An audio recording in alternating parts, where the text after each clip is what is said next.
secret Android settings para ma-convert ang 4G sa 5G. Hindi po yan totoo. Kahit i-google mo pa, ito agad ang lalabas sa convert 4G to 5G na yan.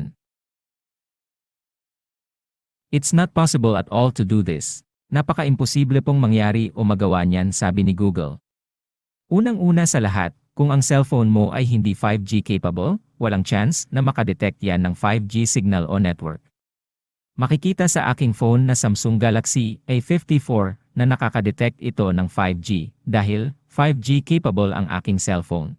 Kung gusto mo ng cellphone na may 5G, dapat sa simula pa lang o bibili ka pa lang, inaalam mo na agad kung may kakayahan itong makadetect ng 5G. Basahin mo na agad ang specs nito. Makikita sa specs ng Samsung A54 na ito ay capable na makadetect ng GSM, HSPA, LTE at 5G networks. Pangalawa, kahit na 5G enabled pa ang cellphone mo, kung wala namang 5G na signal o network sa lugar mo, useless din dahil walang madedetect na 5G ang phone mo. Pangatlo, kung makikita nyo na bumilis nga yung internet pag-activate daw nung APN na ginawa niya, yun ay dahil malapit lang ang taong ito sa AP o access point tower.